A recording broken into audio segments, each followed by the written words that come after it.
Hi everyone. Good afternoon, good evening. Thank you for joining in. We see a lot of participants joining in, so before we get started, we're just giving a couple of minutes more. Thank you again for joining in. We will start the session shortly.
All right.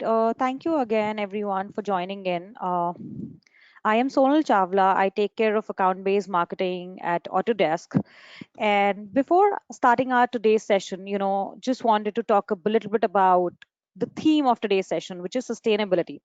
Sustainability is a very important topic in the current times, and it's a priority for majority of the organizations today. Manufacturing companies, in order to become more sustainable, are today implementing efficient design and manufacturing approaches, increasing their materials productivity, developing more circular models, as well as are reducing energy usage. And all this is being done to become more and more sustainable towards people, towards environment, and towards everything around you. On that note, I would like to welcome you all to our Autodesk's webinar on making automotive industry design and manufacturing more sustainable. And with that, I welcome today's two key speakers, Priya, who's our sustainability lead for India at Autodesk, and Chas, who's our sustainability customer engagement manager, who will be taking us through our sustainable practices, solutions, and everything today, and will walk you through majority of the sessions. But before we do that, sharing a few housekeeping rules.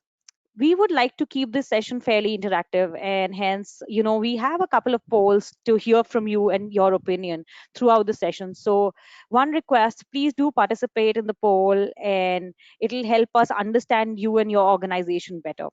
Second, in case you have any questions, please feel free to post them in the chat box, and we will be addressing them towards the end of the session. You also have a hand raise icon on your screen, so you can always raise a hand and we'll try and unmute you and talk to you towards the end. Uh, okay, so those were the housekeeping rules, fairly simple.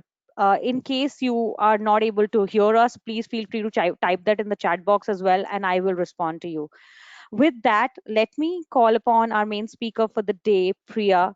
Priya, can you hear us? Thanks, Sonal. Thank you so much. I hope Hi. I'm audible. Yes, over to you.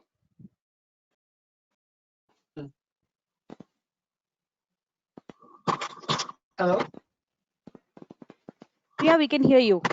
Sonal, can you hear me? Yes, yes.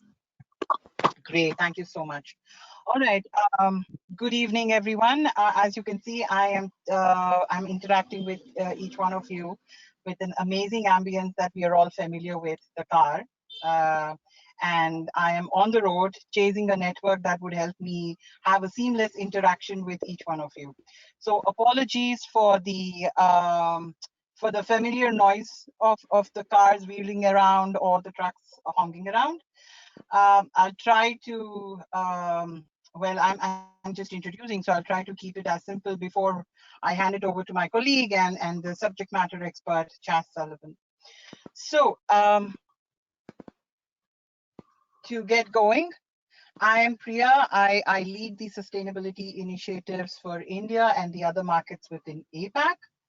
I welcome you all for this session. It's always wonderful to have an interaction with the manufacturing in the with people from the manufacturing and especially from the automotive segment, uh, where there are many reasons, and one of the important ones is that they've always been in the forefront to adopting technology and adopting sustainable practices as well. They've been leading the way for the rest of the segment to follow through. Uh, I just want to get us all familiar and be on the same ground. And what better is for us to understand the way the world is changing. In fact, this year is a perfect example for that, right? We all talk about the growing population. We all talk about the growing middle class and the opportunities that are out there for us to grab in terms of growth. But there is also the flip side of it is the resource crunch and the escalating energy demand, right?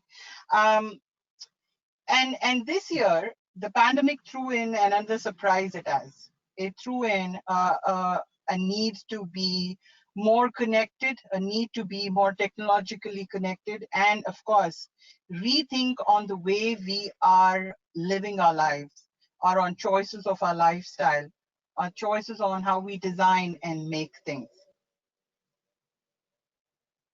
So, you would know these numbers better than me, but then when you look at globally, manufacturing segment has been contributing close to about 16 to 20% of GDP overall. But in India, it's supporting close to 26% of GDP, of course, employing 22% of the population as well. Again, the growth of the population growth and more affordability coming into the middle class, there's a need and a want for more products, a better lifestyle among people, right? And this is all great in terms of business, and we're all excited about it. But then it's always good to see what are we leaving in the hindsight.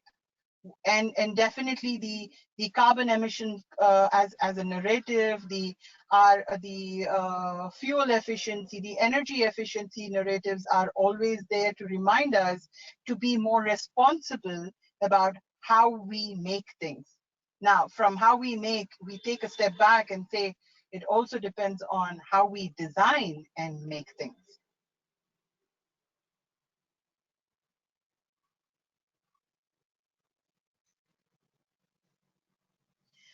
And one of the reasons I mentioned for automotive being one of my favorite sectors is that it's not that it emits out. Transportation as a sector is one of the major contributors for carbon emissions. Of course not, you know. But automotive as a segment has always been leading the industry. Uh, Especially when you have concepts such as greening the supply chain, where some of the key players in automotive segment have led a pioneering path, especially in India, to extend the sustainability initiatives to the rest of the value chain, right? And India being the fifth largest, I believe, manufacturer of the automotives in the world, 31 million is what we're producing every day. While we applaud ourselves for this number, I think it's also time for us to rethink on how are we manufacturing, what are the repercussions of this growth. Is there any responsibility that we need to address right away?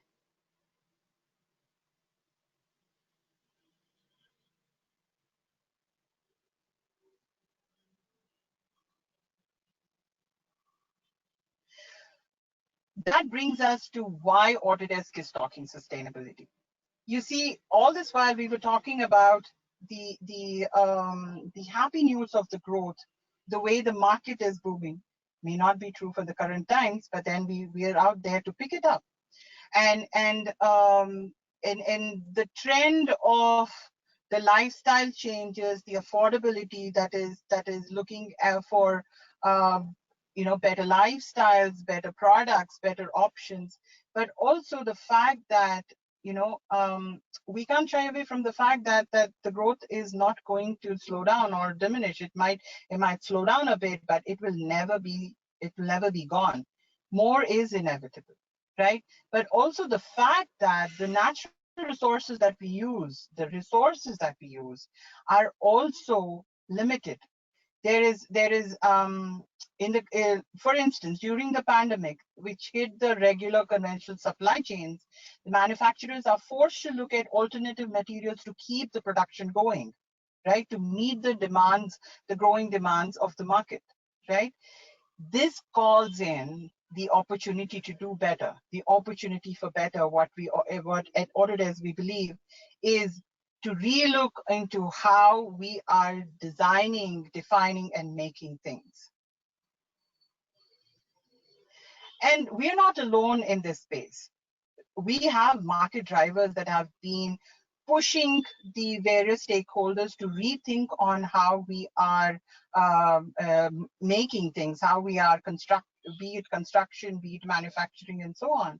One of the key aspects is, of course, the cost. Everything to do, how do we minimize cost, either in terms of better process efficiency, better project delivery, or for that matter, even the how do you minimize waste and save on the raw material proliferation that happens, right? Compliance, who would better know than the automotive segment?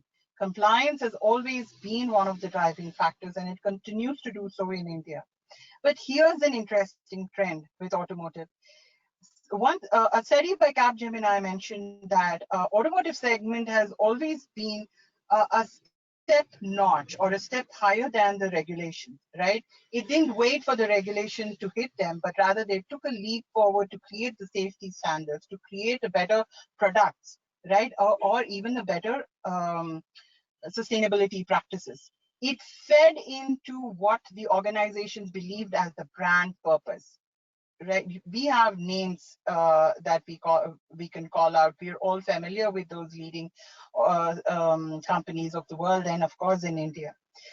While the narrative of carbon emissions are kind of takes over the sustainability aspect in the manufacturing, there are other trends that we are equally important. What is the in terms of process efficiency, in terms of, we believe that circularity is one of the key concepts that the segment is looking at, right, in incorporating in its principles and practices. How do we do that more cohesively? How do we do that as an integrated systems approach? Again, I'm just putting together, falling back on some of the trends, some of the policy regulations that we're familiar with. Early this year, late last year, there was this complete push for electrical vehicles in India, and the segment just latched onto the opportunity to start off the production, to start put the designs into the production, and so on. That's great. As a country, India is also, as a commitment to its Paris Agreement, is also aligned to the UN SDG commitments too. It's looking constantly to align its national development goals to the 17 United Nations Sustainable Development Goals. There is a charter for climate change. There are laws that are coming up to monitor the emissions, but also there is there's an equal amount of focus on diversifying our power and energy segment. Most interesting is we're looking at establishing the emission standards, which will be on par with either the global standards. To start with, we're looking at meeting up the standards, being followed in Europe. And the last point, of course, the way to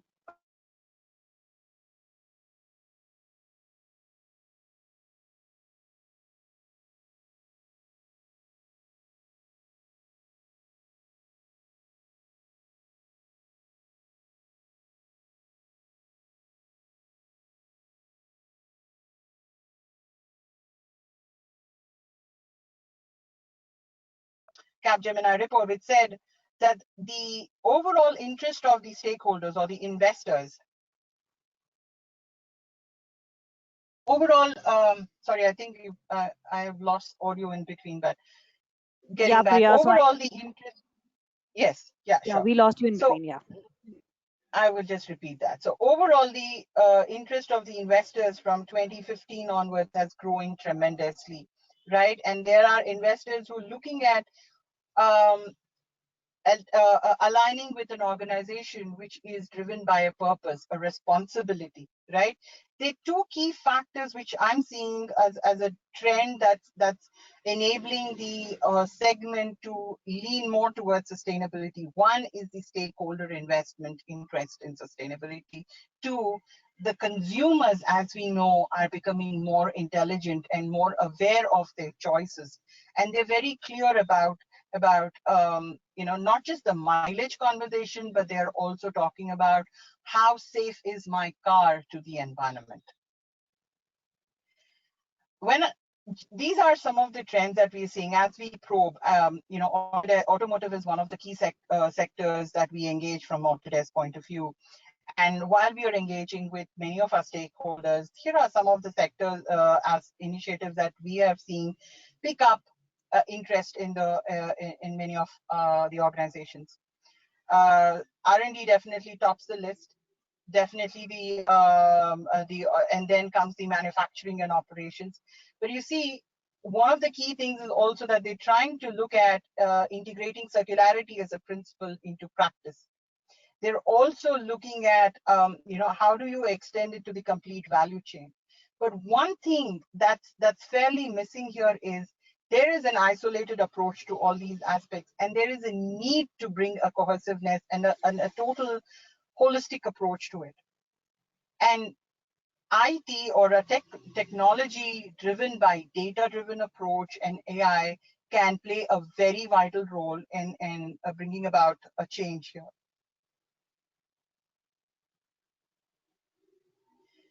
Well, at Autodesk, we always believe, and you would vouch for it as a designers and engineers, 90% of your product's environmental impact are determined during design. So what's the best step when you can spend enough time around your planning and design stage to figure out how sustainable is your product, how sustainable is your production, how sustainable is your organization's approach or your footprint in the in within the environmental or ecosystem space as such. Today we will look at what are the trends that are coming up in the world. What are the organizations across the other side of the globe who are that's picking up the market momentum. Our peers in the automotive segment from EMEA and US, their initiatives in adopting practices. Before I invite our next speaker, I would like to validate a few of our findings with you through a small poll. My colleague Sonal would now share poll details with you. Sonal? Sure. Thanks, Priya. So we have two questions wherein we would want the responses from the audience present out here. So the first question is coming right on your screens now. It says, which of these sustainability areas are of importance to your company?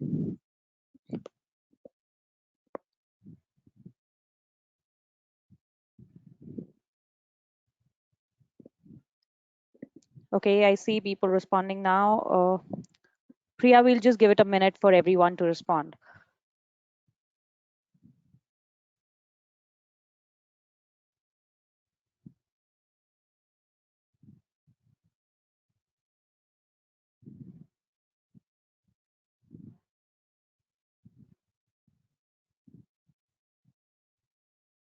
Okay, Priya, can you hear me?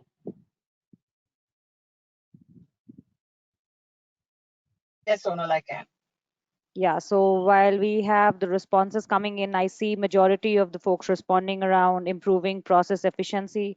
So we have around 57%, 60% people saying they would like to improve process efficiency. Uh, so just giving it a few more seconds before I close this poll. Could you also share an insight on if there is any takers for material efficiency or energy Yes. efficiency as yes? Okay, Yes, that's so interesting to know. just sharing some insights. So I'm closing the poll now. So Priya, okay, from the responses I see that almost 31% of the people are focused on minimizing production waste. 58 odd percent say their company is focused on improving process efficiency, whereas 4% believe in circularity, while the rest 8 are focused on energy efficiency. So the majority goes with minimizing production waste and improving process efficiency overall. Brilliant. In fact, those are Okay. one of the first few steps to get started to achieve your one's organization sustainability goals. Thank you so much. I Are we agree. moving to the next question, or are we done with Yes, the please. poll? So I'll just play the next question. Okay, so the next question appears on your screen now. The question says, do you use technology to help you consume less energy, either during production or that consumed by the end product?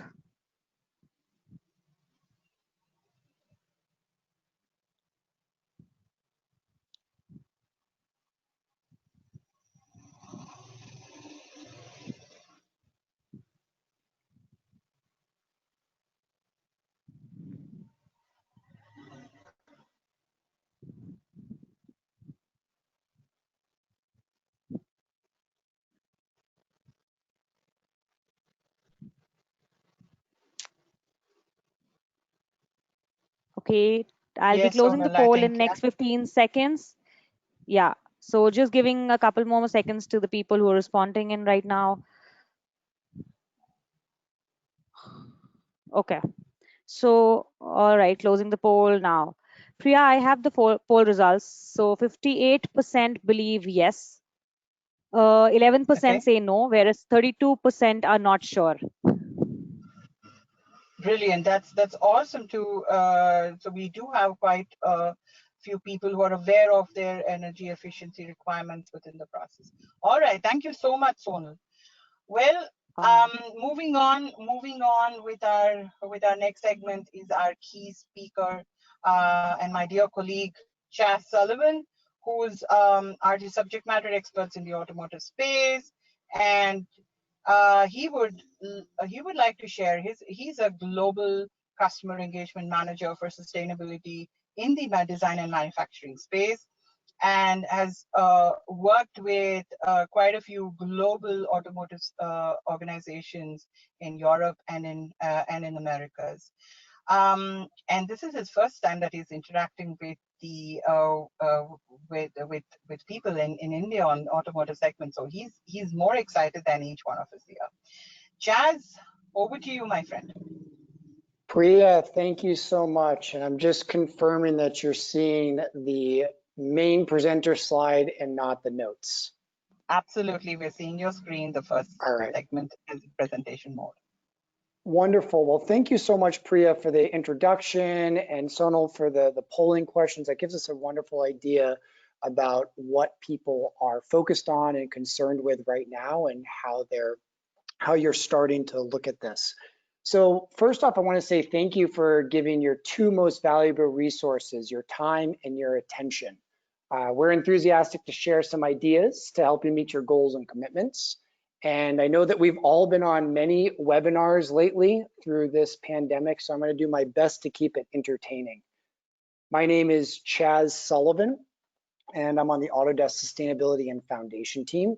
I work with our design and manufacturing customers to help you meet your sustainability goals and commitments, and uncover how might you leverage technology as an enabler.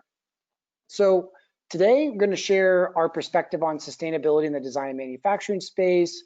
We'll discuss some of the most important trends we're seeing, and also discuss what tools you have available already to help you reduce waste and make your processes more efficient. And just a very quick background, my background is mechanical engineering. I'm very passionate about the automotive space. I used to have a motorcycle company, would do design, fabrication, race motorcycles, race cars. So this is definitely an area that I'm passionate about. And my focus in the past has been around manufacturing, specifically in the additive space, around composite tooling, jigs and fixtures, injection molding. But today there's three major goals that we're going to be talking about. One is sharing what we're seeing for sustainability trends in the automotive industry. Two is to give some ideas on how to save money by reducing waste and increasing efficiency. And the third one is showing you what Autodesk solutions you can use to help you on your journey to meet these ever demanding targets. So with that, just a quick overview about Autodesk and sustainability. And we're consistently seen at the top of a lot of rankings, and that's for sustainability. And that's not by accident. That's through a lot of hard work, and that's through working with our partners. And so that's part of the purpose behind this presentation today. We just released our 10th annual sustainability report. And some of the highlights that we're really proud about is over the past 10 years, we've managed to reduce our greenhouse gas emissions by 41%. 100% of our data centers are now sourcing renewable energy, and our colleagues have volunteered over 800,000 hours of time, and we've given over $6 million in contributions. So the sustainability report is really just an overview of all the different happenings, and we really want to try to be an example of how you can meet your sustainability goals. So our philosophy is really to lead by example so that we can lead others. And our climate commitments help us better understand the needs of our customers. So we were one of the first companies to set scientific target for reduction of greenhouse gas emissions back in 2008. And we've now reached that. And now we're going past our target. And our CEO announced last year at Autodesk University that we are going to net zero emissions. And one of those is putting a price on carbon. And we're one of the first companies to commit to putting a price on carbon. So for every ton of emissions we emit, it's going to cost our cost center $10. So this goes into a pool to invest in efficiency, renewable, and offsets. Also, Autodesk joins thousands of companies in 195 countries and countless city and local governments in our commitment to the principles and spirit of the Paris Agreement. So going back to how we work with some of our partners, I just wanted to give a couple high-level areas of how we're partnering, and really we're really proud of working with our partners, and also hoping that we can work with you on some of your accomplishments. So in the building design and engineering space, a major focus is on reducing energy consumption. So JCI, or Johnson Controls International, is doing energy modeling to accelerate high performance building design in their new Asia Pacific headquarters in Shanghai. And they're one of the first to achieve a triple certified green building in China. And then DPS in New Mexico, they're designing sustainable buildings that deliver high energy performance in the sunny, arid climate. And NBBJ is exceeding their AIA 2030 commitment of a 70% reduction in energy consumption. Moving into more of the design and manufacturing space, this is where I'm typically focusing, and we're looking at trying to design lighter weight parts, save material, reduce waste, and enhance circularity. So a couple different examples, because I feel like stories are just more interesting than going through really just statistics. And Airbus, so let's talk a little bit about Airbus. They unleashed a group of imaginative engineers with a vision of air travel as a dynamic, eco-friendly experience, and apply advanced technologies like generative design, 3D printing. And they developed an incredibly strong yet lightweight carbon cabin partition for one of the world's most popular planes. Claudius Peters is an industrial manufacturer located in Germany, and they're bringing generative design to, they were able to reduce their material consumption by 25% and revitalize their business. And then General Motors, driving lighter, more efficient future of automotive part design. They're disrupting the industry with 3D printing and generative design in car manufacturing.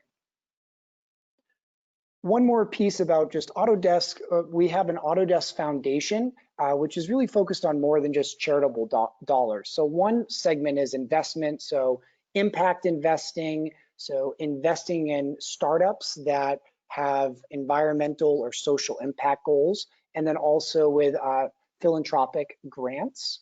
And then in the technology space, we help out with software grants, technology assessments, and impact residency. We'll actually bring in some of these nonprofits and environmental companies into our facilities and host them to be able to work on their particular projects. And then the last one is around talent. So pro bono volunteering, student experts, and internships is what we provide. And this is an area that I'm personally passionate about. The last project was helping out with some people figuring out how to upcycle water bottles in Uganda and create building products from that. So using injection molding software, shredders, and then repurposing. So tying more into the overall circular economy, which Priya was talking a little about earlier.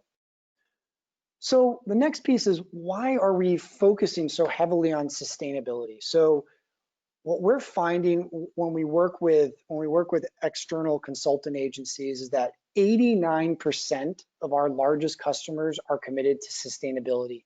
Now this is globally, and we find a very high percentage, majority of our customers in the automotive segment are committed to sustainability. And then also through other reports, we find that 99% of CEOs of Fortune 100 companies believe that sustainability will be important to the success of their business, and it's just business critical. And as you can see from some of these logos, it's across all different industries. It's not just one, but we see that the automotive segment as a whole is feeling a lot of the pressure of environmental regulations and also very committed to sustainability.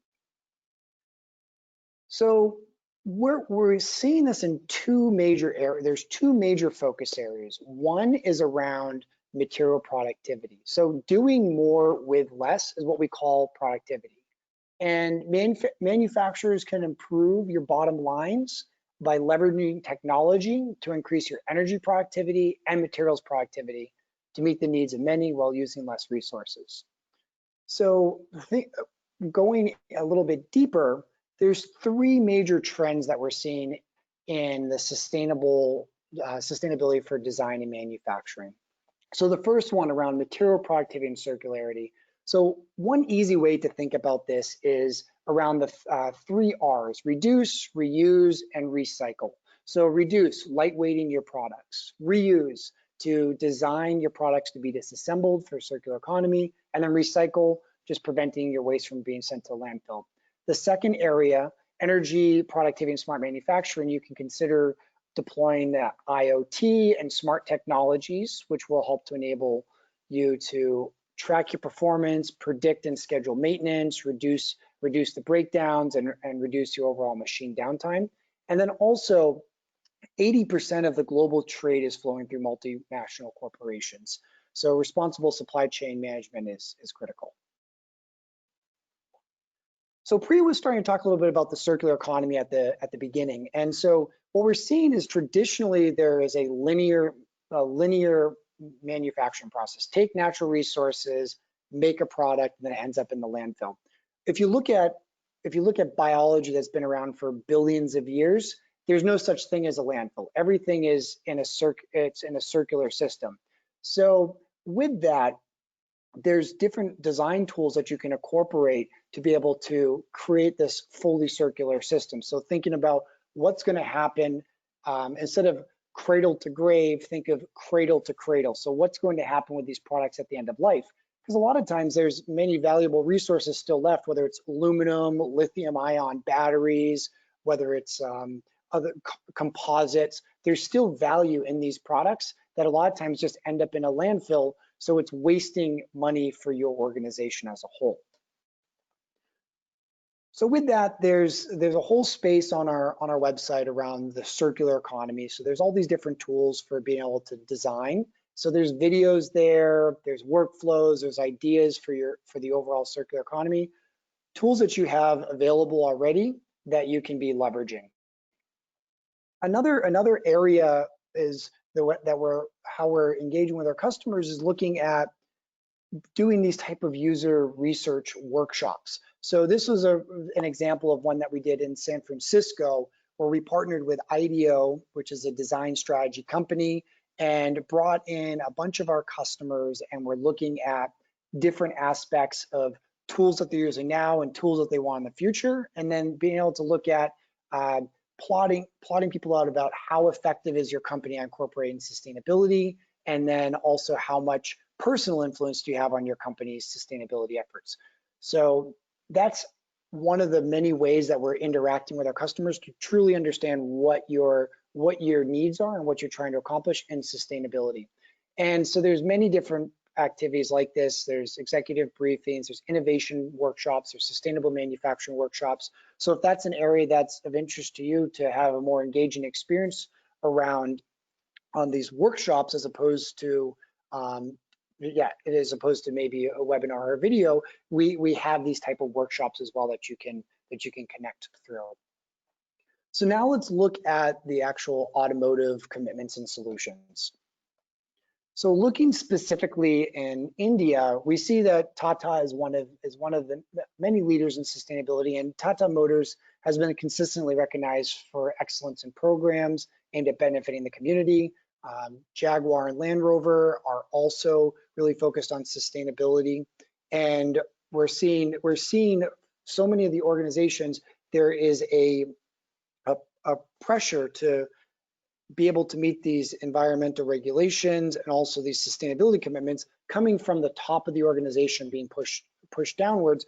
And now we're looking at, okay, well, how can we help to meet those? And so we're seeing commitments to the Carbon Disclosure Project, and then also looking through a little bit deeper into the sustainability report. This is one thing that we're seeing with a lot of organizations, is that there is a materiality matrix, that there's an importance to stakeholders and there's an importance to the overall organization. And in there's the areas that are the highest importance to stakeholders and highest importance to our customers are areas that Autodesk has solutions that you could be able to apply, whether it's around waste management or regulatory compliance or product innovation and competitiveness. These are all different areas that we have solutions that we can help you out with. And then looking at Hero, we're seeing that all the way from the chairman, we must do something for the community, from whose land we generate our wealth.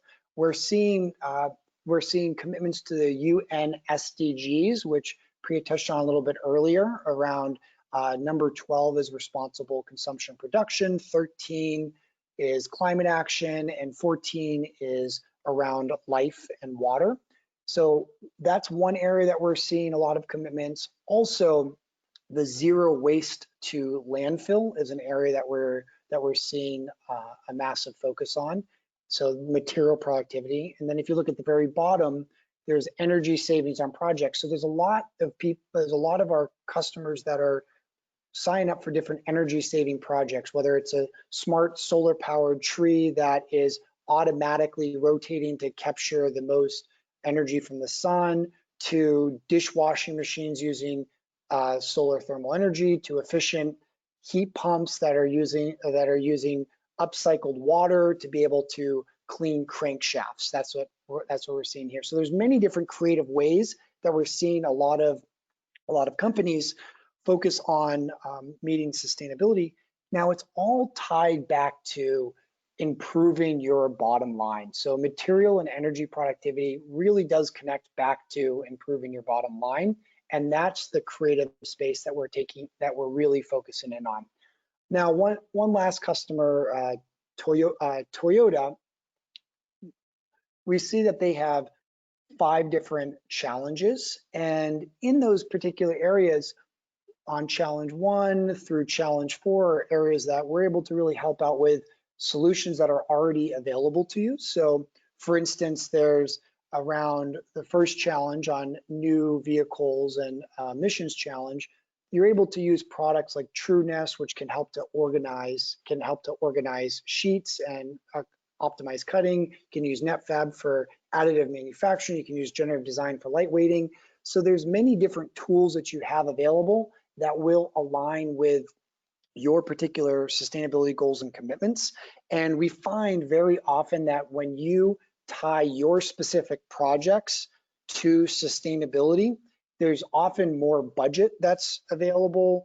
There's additional recognition that you can get as well for you and your team. And then also, we find that the lead times or the ROI required on certain projects can be extended a little bit if it's helping out with sustainability. So we're seeing a lot of value with our customers connecting their specific projects with sustainability for getting more resources to work on those projects. So now let's take a look specifically around where we have material productivity, energy productivity, and responsible supply chain. Let's take a look at some of the solutions and examples that we're seeing within the material productivity space.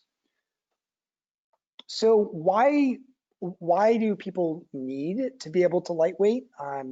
There's a need to lightweight products because people are trying to reduce waste and save energy to cut costs, and also to meet innovation goals. A lot of times we hear innovate or die is sometimes what we're seeing in different industries.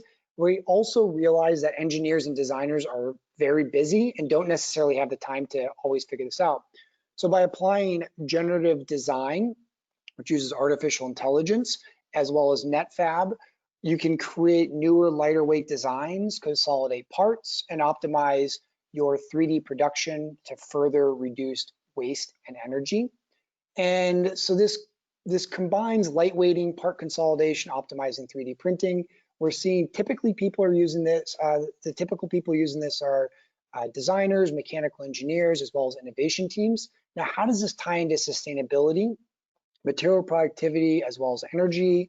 You're able to lightweight and consolidate your assemblies, and then also reducing waste and energy in manufacturing by stacking parts and nesting them, advancing your tool paths, and minimizing just the waste that's coming through in the production.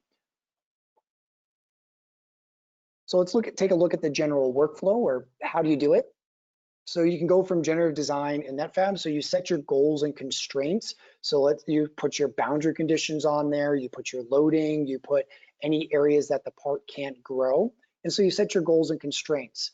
And then all of the processes are run on the cloud in the background. And then you can explore through what you have for options, and you can take a look at, do you want to use additive manufacturing, 2.5 axis machining? Do you want to do casting? So you're able to filter out what is the manufacturing process that you want to be using.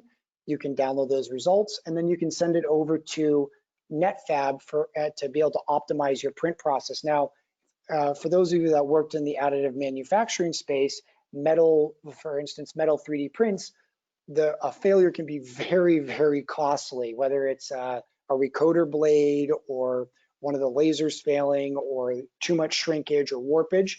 That can be very frustrating, very time consuming. So with that, you're able to optimize it and then also simulate your actual prints, and that way reduce your failures and ensure that you stay on time. Another area that we're seeing a lot of our customers focusing on for how to reduce their material and energy consumption is using Moldflow. So less waste, and you can get your products faster to your customers. So it's really, it helps out with complex manufacturing processes, improving your time to market delivery. And especially when it's critical, we're finding that everyone has critical deadlines. And then also, no one likes surprises from part defects, so you're able to discover that earlier, so which will help out with your overall cost and time.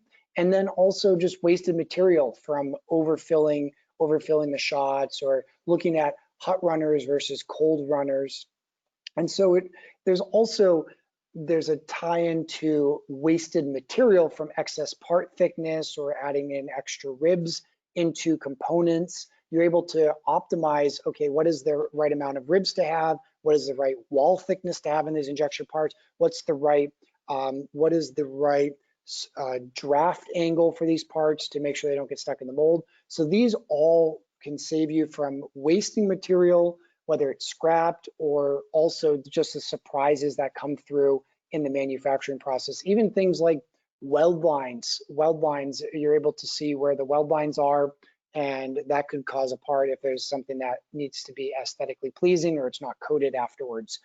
So on the environmental impact side, you're able to see some of the material impact due to the plastic types or the quantity injected, reduce the wasted material, and then you're also able to see some of the overall impact of different materials, whether it's you're able to upcycle it at the end of life, how much energy it requires to do it, to produce it, and also pull in some of virgin materials versus upcycled materials. So this is just an example that of one of the companies that we work with is Wellman. They take old carpets from manufacturing facilities, and then they turn these into under the hood components. So you're seeing air cleaners, cam covers, cylinder heads. And so this is a perfect example of the circular economy of taking one company's waste, carpets, and then upcycling it and adding value back to future parts. So it reduces the overall cost for your particular part. So it's cost effective using the post-consumer recycled products. And then you can also validate it through, you can validate all the simulations through a solution like Moldflow.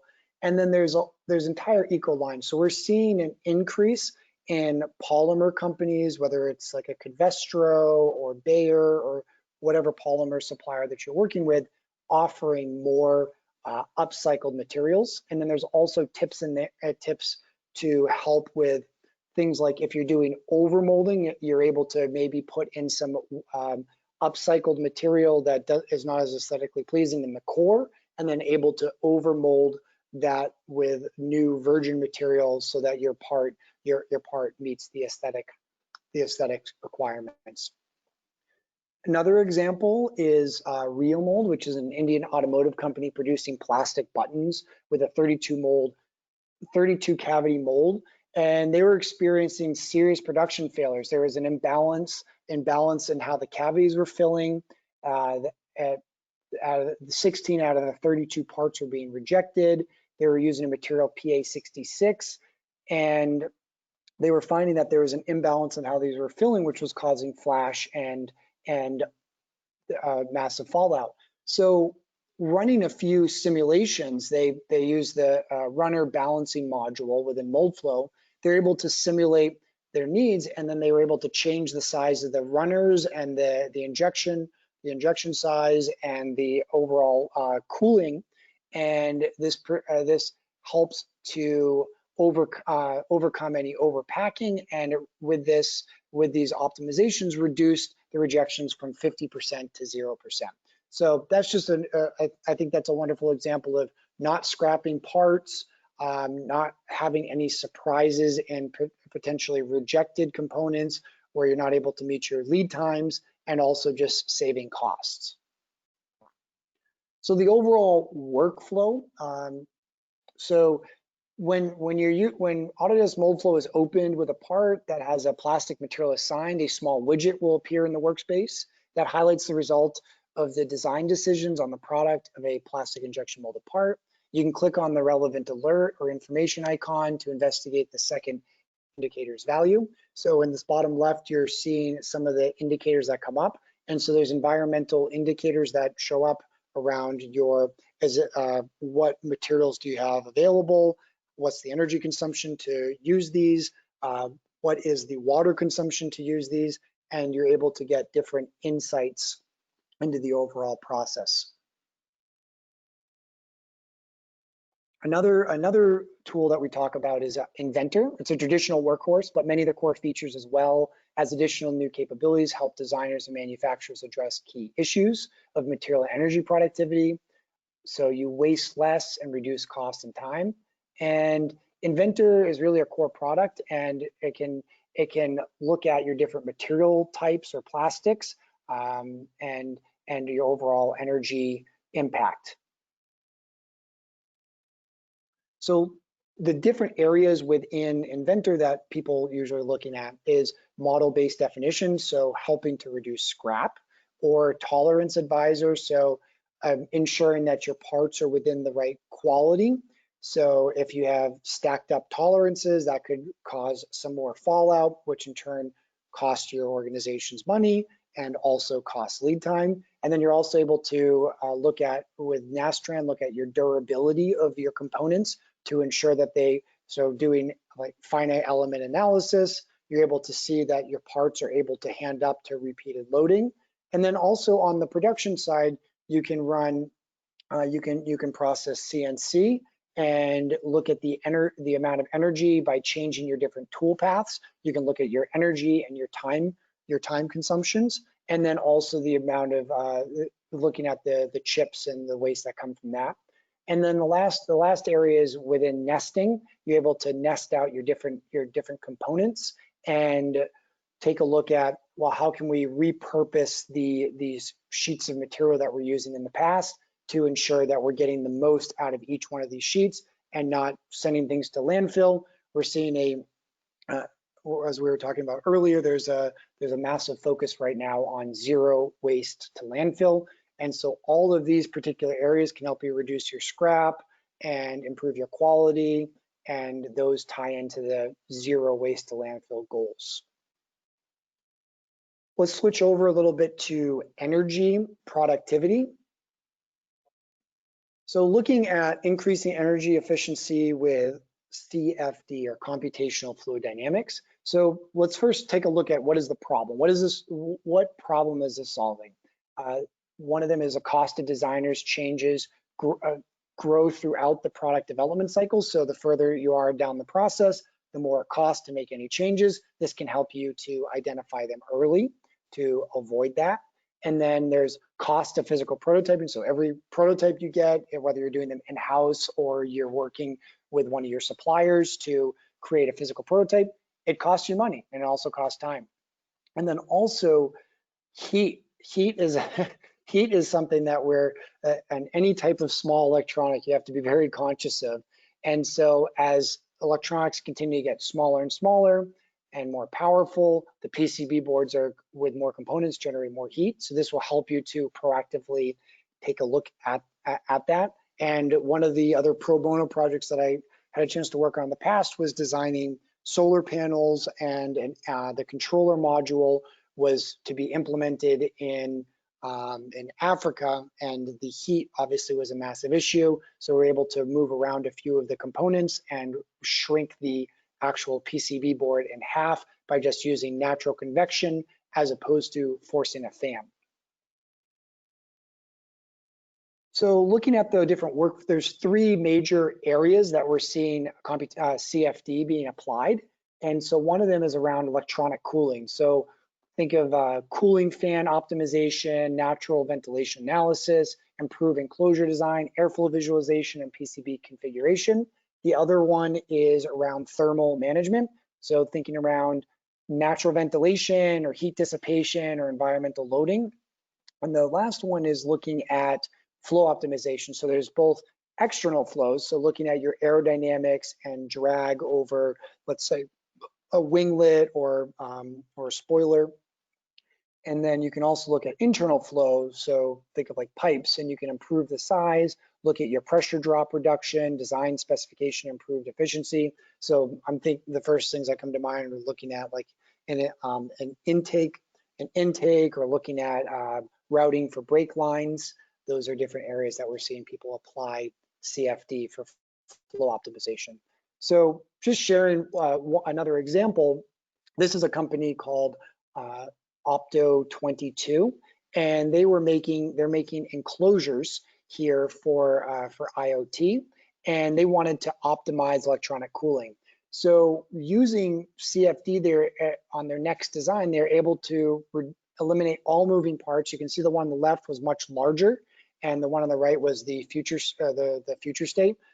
The one on the left had two moving fans, so they moved those, and they were able to switch their chassis over to actually be a heat sink to help with the overall ventilation instead.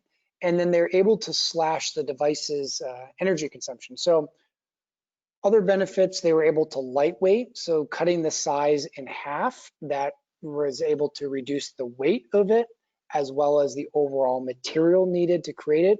And then by making a simpler design using the external shell as the heat sink, they also were able to reduce the labor cost by 70% because it was just a simpler product to actually manufacture.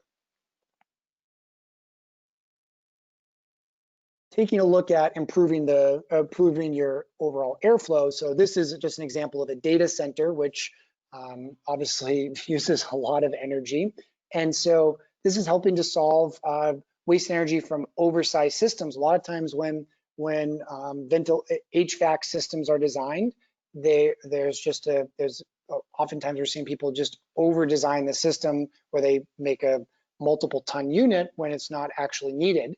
And so you can use CFD to figure out what are the actual cooling needs and help with reducing the overall energy consumption from oversized systems, whether it's electronic cooling or heat transfer systems, mechanical pumps, and even building systems. So now moving a little bit over, this is from our sustainability report. This starts to connect just a nice overview of from the three major trends that we were talking about: material efficiency, energy efficiency, and responsible supply chain management. Each of these bullets are showing some of the major areas that within these subsegments, what tools are available to you already that you can use. So for instance, on material efficiency and circularity, you could use a product such as Moldflow to make greener material choices. Or on energy efficiency, in the next section, you can design and create energy efficient electronics and machines using CFD. Or responsible supply chain management, we didn't get into that today just because of the time, but you can audit your suppliers to ensure product quality and compliance. We're also seeing people do that in Moldflow as well, where we're seeing some companies require their suppliers to actually certify their parts in Moldflow to ensure that they will not receive defective parts. And then the last piece is we see in the architecture, engineering, construction, there's three major trends on building design, engineering, infrastructure, and construction. And then these are some of the major areas that people are trying to solve, as well as the tools that are associated with that. So we're right at the 35-minute mark, which is what we were targeting. And from there, I will pause, hand the presentation back over, and see what we have for questions.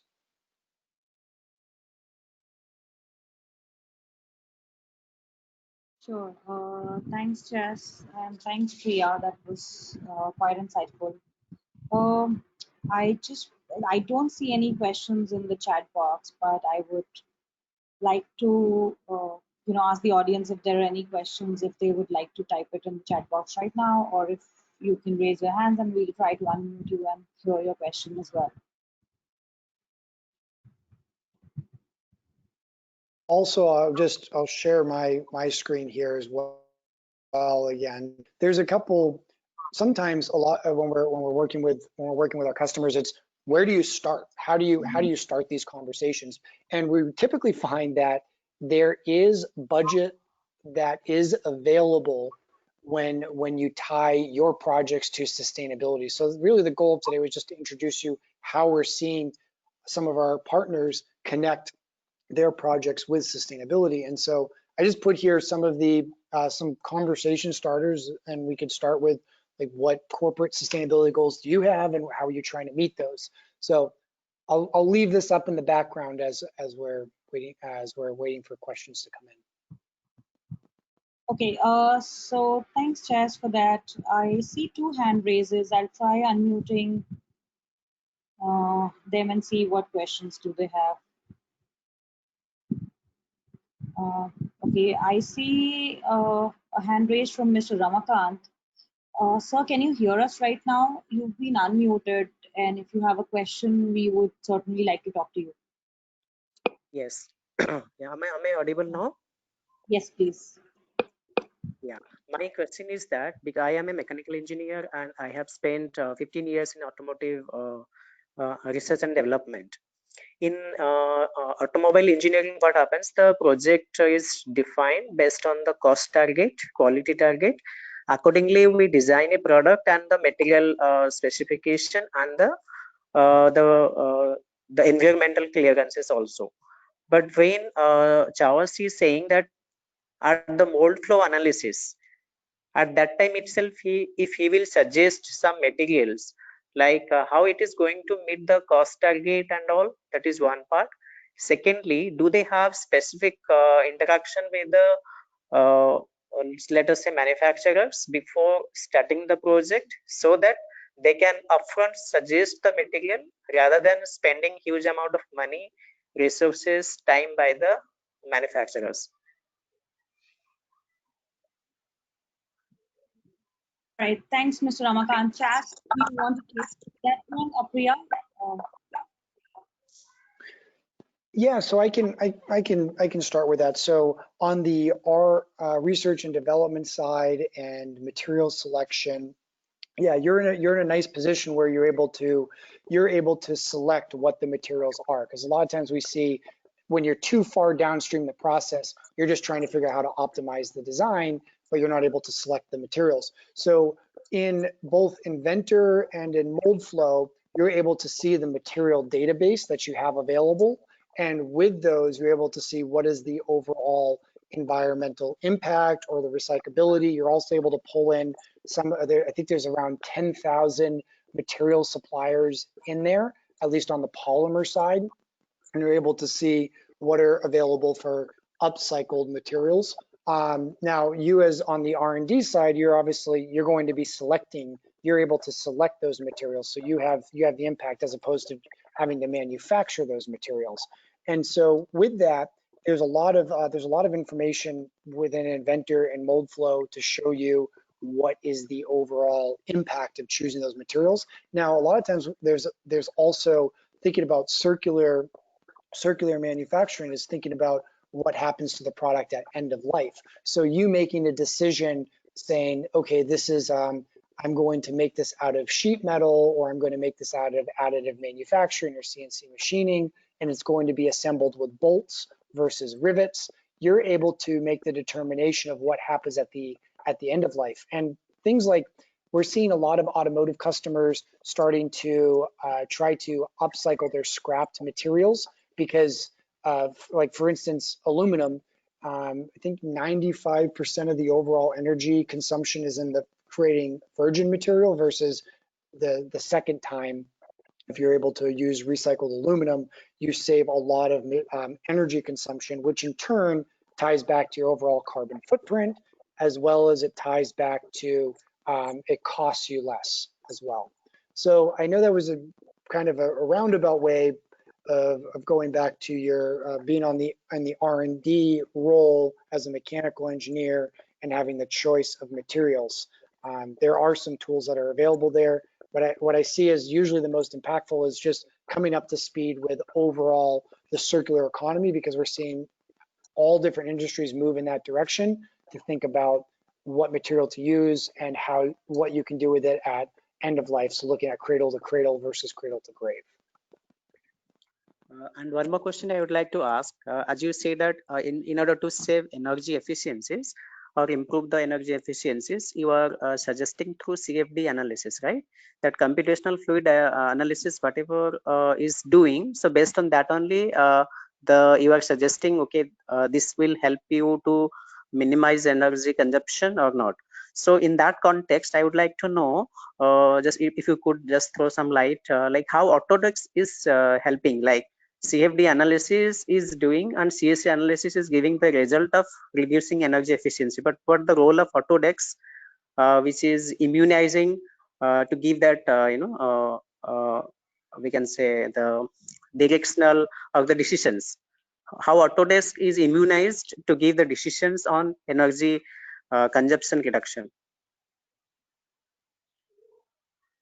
On this one, I'll give a chance to some of our other panelists to talk a little bit more about CFD and what you're seeing within your region. I can certainly answer this, but does someone else on the team want to discuss CFD a little bit more in depth than what you're seeing in India? Sure. Kirti, Sonal, could we call out for Kirti if he's comfortable to answer this right now? Kirti, could you take that one for us?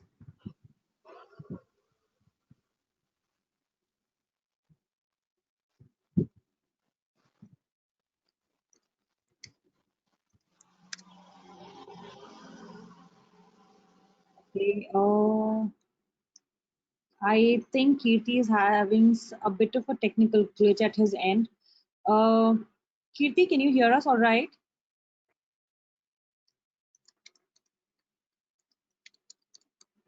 Hello, Sonal. Sonal? We hear you now.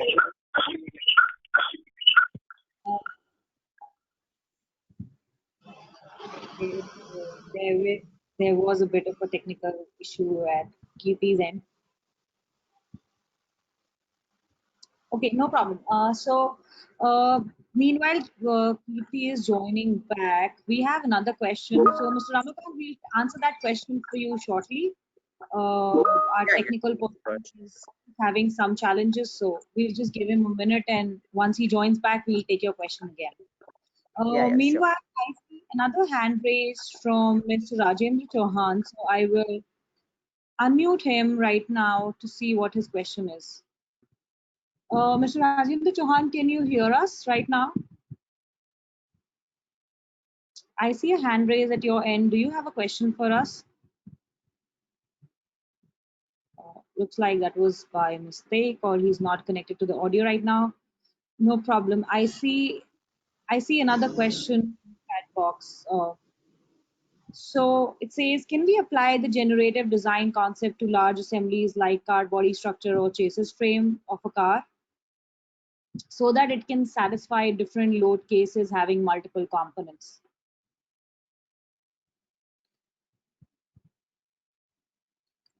Priya, do you want to take that one? I can definitely chime in on it. Just giving an opportunity for some other people on this panel to chime in. Typically, what we're seeing, at least, and someone else can chime in if they want to. Typically, what we're seeing, at least for generative design, is it's typically you would choose one particular component that you're looking at the loading for. Now, that component could be an entire chassis. There's I'm trying to think of a couple examples. There's one is Lightning motorcycles. They were looking at their rear swing arm and looking at the loading of a swing arm. We're also seeing other companies apply it to wheel design. So one publicly shared example is with Volkswagen. They were designing a wheel, and they were looking at how they could use generative design to grow out. And it's literally growing. It's using biomimicry of following slime mold, a single cell organism, to grow apart. And so they were using it on wheels. We're seeing it on chassis. We're seeing it on swing arms. But as far as an overall like spring mass damper system, I'm not seeing that as often for an entire assembly. I know that there are some projects going on in the background that I don't think are currently being shared publicly. Yeah. Sonal, can you hear me? Yes, I can. Thanks, Kirti. Yeah, if I may just pitch in, yeah, I agree to whatever Chas said, but on top of it, we are also working with a couple of our automotive customers, especially in terms of optimizing the performance as well as the weight of the entire vehicle by means of providing multiple alternatives for the chassis part of it, in terms of its strength, in terms of its performance. For various different conditions, various different loading conditions. And that's exactly what generative design does. It's basically a tool which will let you to explore multiple alternatives for a single problem definitions. Yeah, I hope I have answered your question, Mr. Maneksha. Thanks, Kirti. So we had a question from Mr. Ramakant, and we were having some challenges at your end. So I will unmute him. I don't know if you heard his question previously, but Mr. Ramakant, we have Kirti on the call right now. He can probably help you with the question. Yeah, my question was that CFD analysis when we are doing, let us say, wheel, chassis, or frame, anything. So from the Mm-hmm. CFD analysis, we are getting the result, and based on that result, we are just suggesting whether it is helping us to, energy consumption reduction, or it is not helping, or we need to modify or something like that. In that context, if we understand what is the Autodesk role in immunizing that the CFD analysis result or the decisions. Okay. So if I understand it correctly, basically you're asking whether it does give a kind of a suggestion in terms of which is the best solution for us to go ahead. Is that Yes. the context of this Yeah, thing? yeah. Yeah. So Yes, what we yes, yes. do is we basically help in terms of creating a design of experiments. Basically, do a multiple set of iteration to understand the best possible solution or the possible results that can come out of it. Uh, you know. It could be in terms to understand better airflow or better thermal management of the entire system. It doesn't do automatically, but yeah, a little bit of manual intervention is required to basically understand, dissect, and apply the proper context of the output that we have got. So it means that I hope. if you make iterative models, then you run Yes, those models to CFD, then you get the result. Is that you're saying that? absolutely, absolutely. Yeah. Okay, okay, All right. okay. Thank you. Thank you. All right. I don't see too many questions, but Kirti, prior to your earlier question, Mr. Maneksha is asking if there are any materials that you can talk about. Yeah. So there are a lot of content that are available on the web as well as in our Autodesk sites. I will share a separate link to you with all the material and some case studies that we have against the generative design part of it. Absolutely, we'll do that. All right. Thanks, Kirti. And thanks, Mr. Ramakant. I hope we answered your question. I see another hand raised from Mr. Singh. So I'll try unmuting him. Mr. Singh, do you have a question for us right now?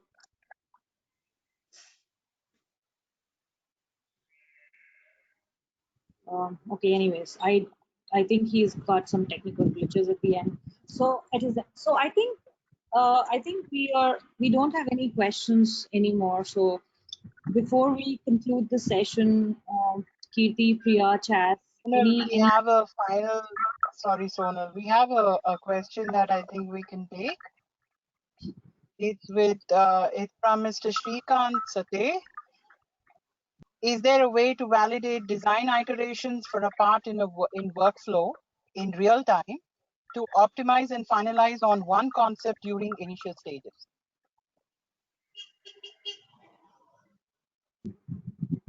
Am I Chaz or Kirti? Either of you, if you would like to take the question. I think if I understand this question correctly, I think this is this is the entire I would say philosophy of generative design, and I think you are right on your understanding that if we can get more optimized results during the initial or the concept stage itself, then we can basically spend much lesser time in the downstream engineering activities. So generative design is the tool which basically as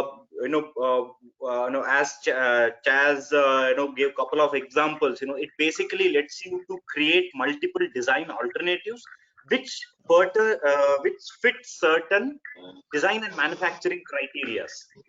So the output that you get is more or less that will follow all the protocols that you have defined in your initial stages. And with that design in mind, then you can go ahead and move to your further, downstream engineering applications or activities. So we do validate the design during the initial concept stage itself to understand its strength, its factor of safety better, and then move ahead. And Kirti, one more thing I was hearing from, this is a completely different industry, but doing helmet design, one of our customers was saying that this is it's like one of their designers is sitting at the table with them and given the same problem, and so it's another designer sitting at the table with your team members and be able to design in parallel with you. And so it's a nice way to complement, to be able to hand problems back and forth to each other between AI and you, and it comes up with a lot of times it comes up with these designs. You could set them up when you leave the office at the end of the day and come back and have a bunch of solutions. So I really like that reference that they created. Another designer sitting on your team. Yeah, absolutely. All right.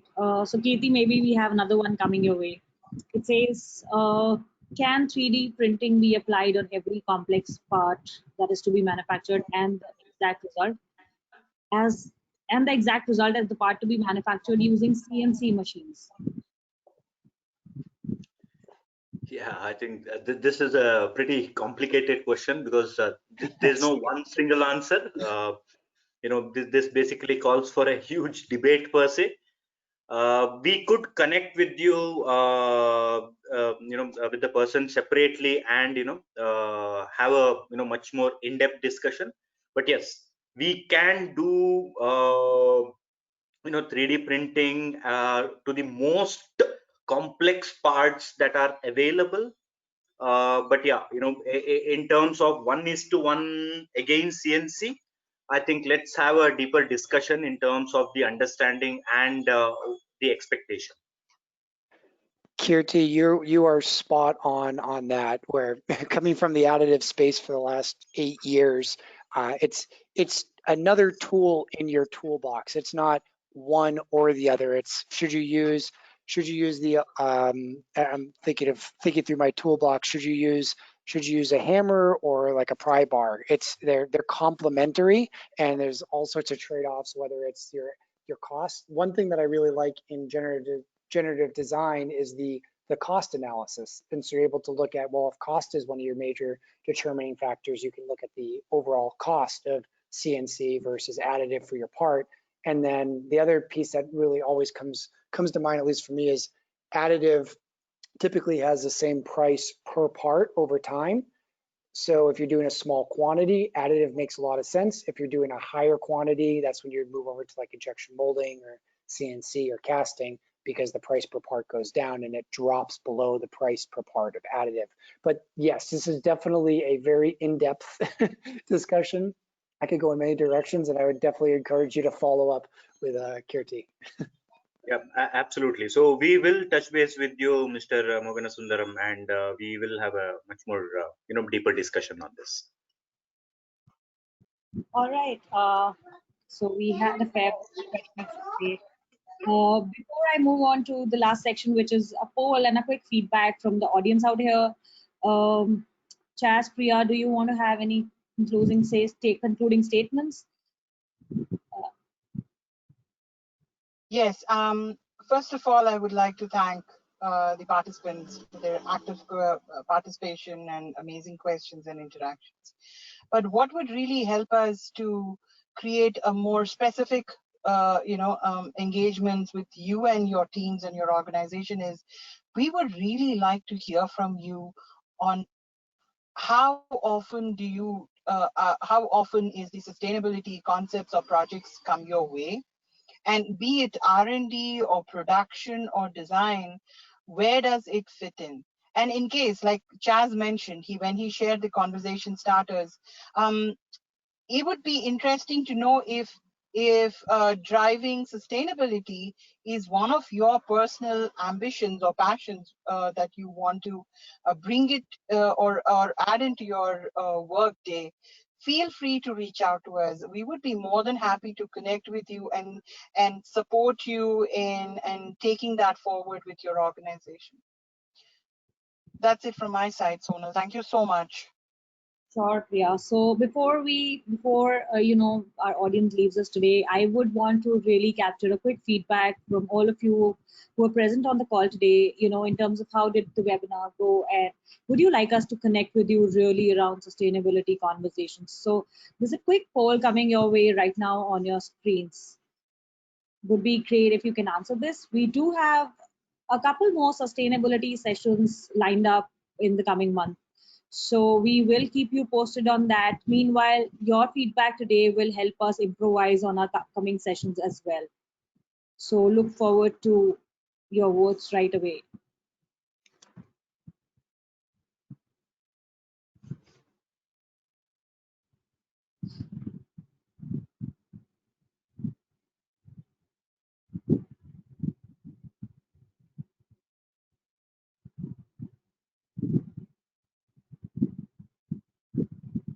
Okay, I'll be closing the poll in next seconds. And as those votes are, as that poll is coming, I just wanted to chime in one last piece about sustainability as a whole. We're finding that Priya had one slide that was on lean manufacturing, smart manufacturing sustainability. We're finding that lean manufacturing is well implemented in so many different departments and across the globe, and smart manufacturing is gaining a ton of adoption. Sustainability is the future focused area, and there's a whole set of tools within there. Like with lean manufacturing, you have value stream maps and spaghetti diagrams and so on and so forth. Sustainability is the future toolbox that people are starting to pull from more and more often.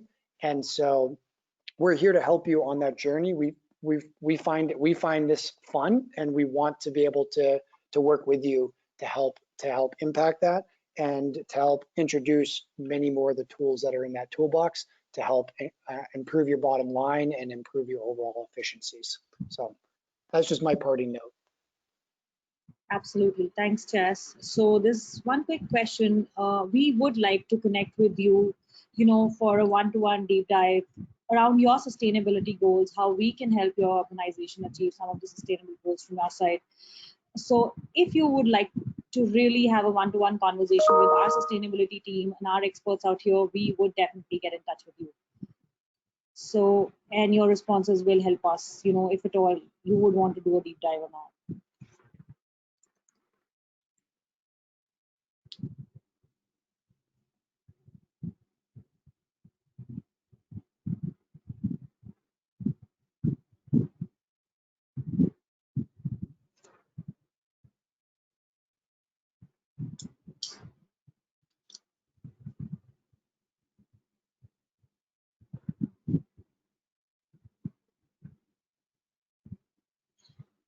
All right, closing the poll in next 10 seconds.